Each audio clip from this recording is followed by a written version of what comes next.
Halo, salam Umi Gora.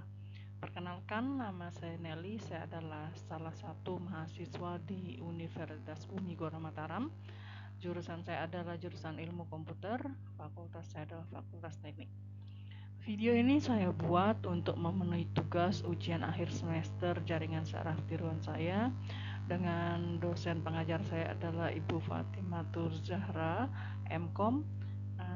Dan ini sebagai pemenuhan tugas CST semester genap tahun 2002-2003. Pada video ini saya akan menjelaskan tentang penerapan implementasi jaringan saraf tiruan dalam kasus memprediksi tingkat penjualan sepeda motor menggunakan metode backpropagation. Studi kasus CV1HT Pekasa. Nah, untuk jurnal ini saya peroleh dari internet. Penulisnya adalah seorang mahasiswa bernama Latifah Hanum dari Universitas STMIK Kaputama.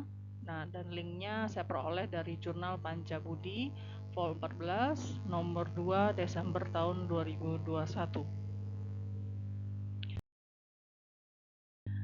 Video ini saya buat untuk menjawab beberapa pertanyaan yang diberikan. Yang pertama adalah termasuk dalam kelas atau jenis aplikasi CST apakah topik yang ada tersebut. Kemudian yang kedua, bagaimana arsitektur dari CST yang digunakan. Yang ketiga, algoritma pembelajaran apa yang digunakan. Yang keempat, fungsi aktivasi apa yang digunakan dan mengapa fungsi aktivasi tersebut dipilih. Dan yang kelima, bagaimana kesimpulan atau hasil eksperimen yang telah dilakukan dengan MATLAB. Oke, untuk menjawab soal yang pertama, termasuk dalam kelas atau jenis aplikasi CST apakah topik tersebut? Topik tersebut merupakan aplikasi jaringan saraf tiruan yang menggunakan metode backpropagation. Metode backpropagation adalah salah satu metode umum yang digunakan dalam JST untuk melakukan pelatihan dan memprediksi. Jadi memprediksi dari hasil penjualan motor. Yang soal kedua ditanyakan tentang arsitektur JST. Seperti dapat dilihat di atas atau di samping sebelah kanan, kita dapat melihat bahwa di situ terdapat ada lapisan-lapisan, ada hidden layer, ada output layernya, dan ada biasnya. Di situ ada X1, X2 sampai dengan X12, itu disebut dengan lapisan input neuron. Yang Z atau hidden layernya adalah lapisan hidden neuron. Kemudian ada pada bagian output layer itu adalah lapisan output neuron. Kemudian ada bobot lapisannya, kemudian ada biasnya, jumlah neuronnya, dan ada konstantan biasnya atau yang disebut dengan I-nya.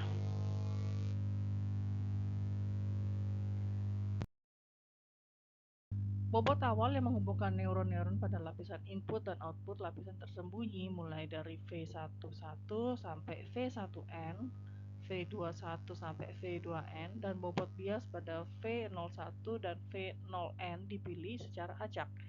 Demikian pula bobot awal yang menghubungkan neuron-neuron pada lapisan tersembunyi dan lapisan output W1, W11, W12, W13 sampai dengan WN ke-31. Dan bobot bias itu adalah W0 juga dipilih secara acak. Jadi semuanya dipilih secara acak. Soal yang berikutnya adalah tentang algoritma pembelajaran apa yang digunakan. Berdasarkan hasil yang saya temukan atau dari jurnal yang saya baca, algoritma yang digunakan adalah algoritma backpropagation karena terdiri dari lapisan masukan atau XI terdiri dari 12 neuron, kemudian lapisan tersembunyi atau ZI terdiri dari 12 neuron, kemudian lapisan keluaran atau YI terdiri dari 1 neuron, kemudian learning rate-nya di situ menggunakan 0,2, target errornya menggunakan 0,01 dan konstanta bias. Soal berikutnya, fungsi aktivasi apa yang digunakan dan mengapa fungsi aktivasi tersebut dipilih? Fungsi aktivasi berdasarkan jurnal tersebut, dia menggunakan fungsi aktivasi seismograd biner pada hidden layer maupun pada output layernya. Kenapa dipilih seismoid biner? Ya, alasannya adalah yang pertama karena seismoid biner itu adalah bersifat nonlinear atau untuk memodelkan hubungan kompleks antara input dan output. Kemudian sifatnya juga adalah mengurangi atau pengurangan dimensi, dapat mengurangi dimensi keluaran maupun hidden layer dan mengurangi kompleksitas jaringan, jadi lebih simpel.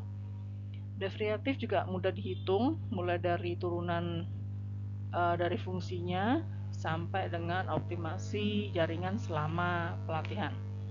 Dan yang terakhir, sigmoid biner dipilih karena interpretasi post probability-nya atau keluaran binarnya dapat memiliki interpretasi yang dapat atau tingkat kepercayaannya cukup tinggi.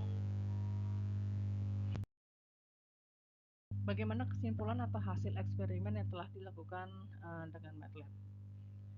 Berdasarkan hasil penelitian tadi atau berdasarkan yang ada di jurnal, itu menghasilkan sebuah perangkat lunak atau software yang dapat memprediksi penjualan motor dengan menggunakan saraf tiruan dengan metode back propagation-nya.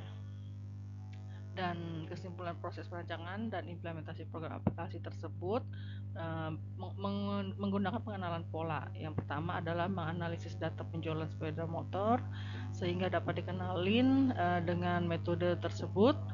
Kemudian hasil dari pengujian dapat dilihat mengalami peningkatan dan penurunan. Kemudian hasil prediksi penjualan juga mengalami peningkatan kalau berdasarkan data yang diperoleh. Rata-rata prediksi setiap bulannya adalah 27,5185 dari data lamanya dengan rata-rata 25,75 setiap bulannya. Oke, demikian video ini saya buat untuk menjawab soal ujian akhir semester. Terima kasih atas perhatiannya. Sampai jumpa pada video berikutnya. Terima kasih.